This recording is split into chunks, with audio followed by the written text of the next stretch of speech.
welcome to New Zealand News. My name is Eva Piper and I'm going to be your host this fine morning. Today we are going to talk about the hottest thing in New Zealand.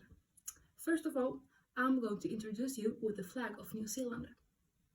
New Zealand adopted their flag 12 June 1902, featuring a blue background with Union Jack and stars representing the Southern Cross constellation.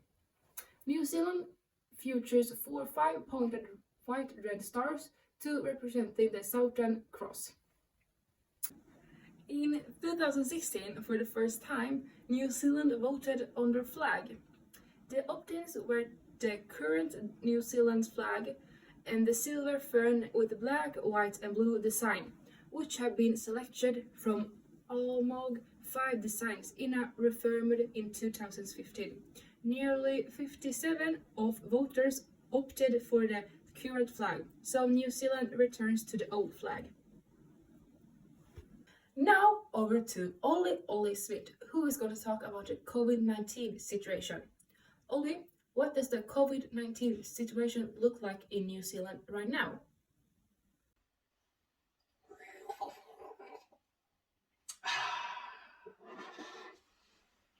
Good morning. In the last few hours, we have 4 new confirmed cases of COVID-19. And now we have 79 active cases of COVID-19 in New Zealand.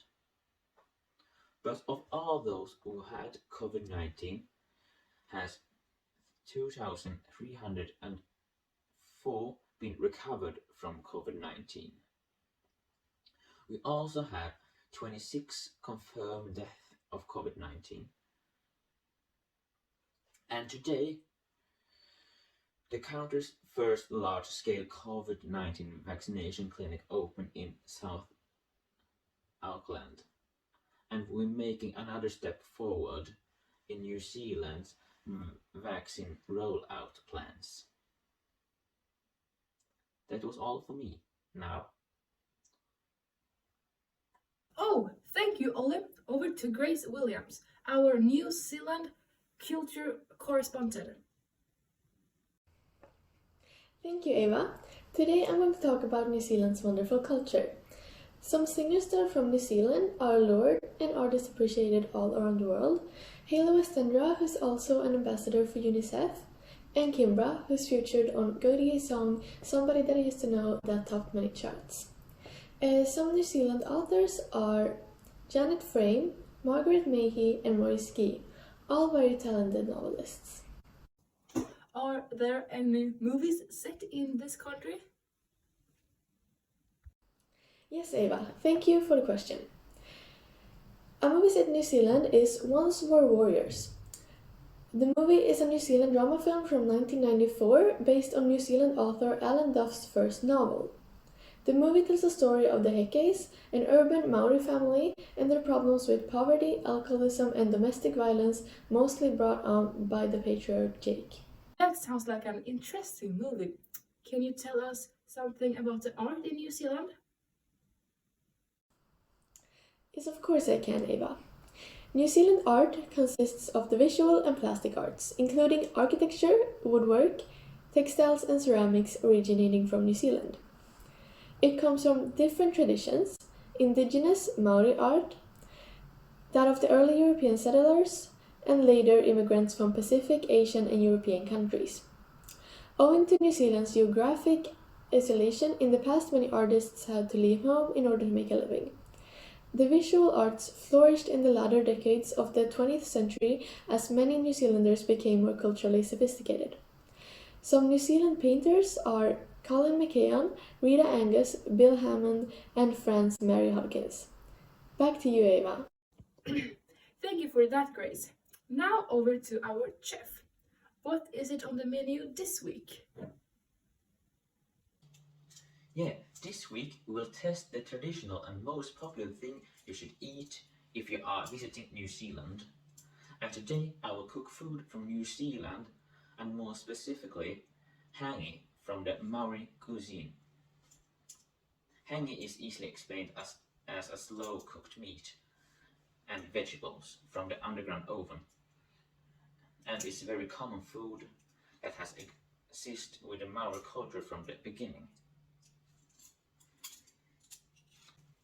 The rest of the week we will continue with classic dishes from New Zealand like crawfish, china, kumara, paua, roast lamb and finally kiwi burger. You may see quite clearly that there's a lot of fish dishes on the menu. This is because they live on an island, and around the island is a lot of fish, which then has made it easier to start fishing, and therefore fish is common for the people of New Zealand.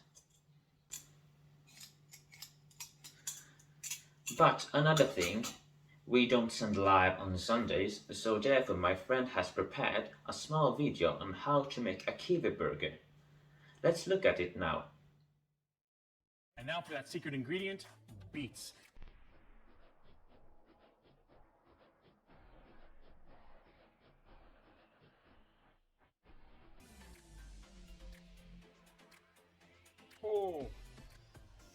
Oh man. Not something on my mouth. Oh, yeah. Looks really good, George, and this video recipe for kiwi burgers can be found on our website. I actually don't remember the name of the website, but let's talk about something else. Drinks from New Zealand that go well with the food we cook. The first drink is lemon and pyro and is a regular soft drink, tasting a bit more lemony and sweeter than Sprite, and can be found in your nearest store. But we also have Marlborough Serving Blanc, Lewis Road, Creamy Flowered Milk, Sprite Beer, Charlie's Orange Juice and Spring Water, and my favorite is Stolen Rum. But not all food comes from New Zealand. Some food was brought by the British when they colonized New Zealand, and some examples of that food is fish and chips and the classic hokey pokey ice cream. When Christmas falls in New Zealand, it's not like in Sweden that you cook meatballs, sausage, potatoes and porridge. But in New Zealand, you take out the grill and grill asparagus, sausage, mussels and salmon and much more. This is not something that Swedish people would do. And during Christmas in New Zealand, summer fruits like strawberries and kiwi are common. But you can also make a common pavlova that tastes like a large marshmallow with cream and summer fruits and a lot of berries. That's delicious. It's something you would try if you are visiting New Zealand. And that was all for me. Thank you. Oh, that sounds delicious, Jeff. Now over to Amelia Johnson's. Amelia is going to tell when the national holidays are, so you don't actually plan a trip to New Zealand when everything is closed. Yes, thank you, Eva.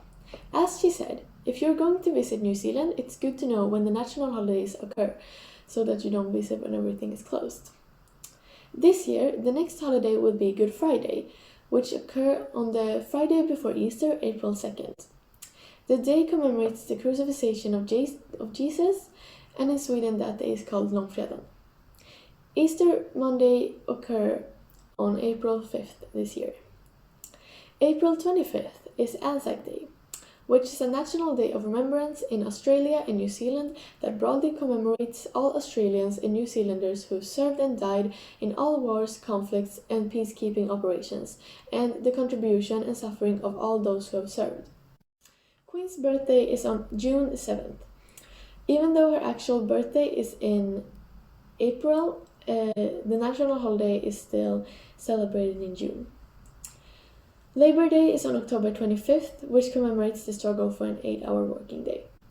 Usually Christmas Day is on December 25th, and Boxing Day is on December 26th in New Zealand. But this year it will be a bit different. This is because Christmas and Boxing Day fall on a Saturday and Sunday respectively in 2021, As a result, the bank holidays will instead fall on Monday 27th December and Tuesday 28th December, giving many 4 consecutive days off over the festive period. Another thing about Christmas is that some New Zealanders celebrate Christmas twice. Since it is summertime in New Zealand in December, some choose to celebrate the mid-Christmas or midwinter Christmas, which falls in the middle of July when the weather gets really cold. Back to you, Eva. Thank you, Amelia, for letting us know when to visit. Now, over to our last expert, Daisy Davis, our tourist guide in New Zealand. So, what are you talking about today, Daisy? Yes, so today I'm going to talk about places to visit in New Zealand and cities. If you're visiting New Zealand, the perfect place to visit to get to know about the islands is the National Museum Te Papa Tongarewa, located in the capital, Wellington, where you can read interesting facts about the history and culture of the indigenous Maori people. The museum was established in 1992 and was made to explore the national identity of New Zealand. The museum has many exhibitions which cover different things, such as interactive exhibitions and exhibitions for learning about different cultures and tribes in New Zealand. Do you have any recommendations for any good places to visit in New Zealand? Yes, I have some good recommendations. Some places you can't miss out on in New Zealand is, for example, penguin watching at a protected site in Otago Peninsula right outside of the South Island. You definitely don't want to miss out on one of New Zealand's trademark activities, bungee jumping. And lastly, yet another perfect place to visit is the Art Gallery of Modern Arts in Christchurch. I also want to include some recommendations of cities to travel to when visiting New Zealand. The capital, Wellington, is a sight to see and you can have lots of fun there. For example, you can find out more about Maori history, explore a lot, and eat lots of delicious foods which have already been mentioned. Wellington is the second biggest city with 215,400 inhabitants as of 2018, whereas Stockholm, the capital of Sweden, has a total of 975,551 inhabitants, making Wellington a smaller city. The biggest city in New Zealand is Christchurch, with a population of 377,200 as of 2018. The absolute smallest city in New Zealand is Ohora, with a population of 129 inhabitants, and is located on the Northern Island. Thank you, Eva. Thank you, Daisy. Wellington is my favorite city, especially thanks to our experts today. Goodbye, see you tomorrow.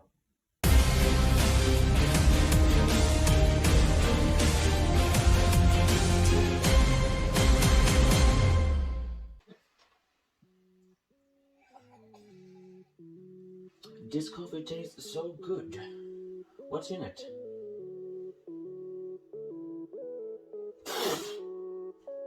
What did you say?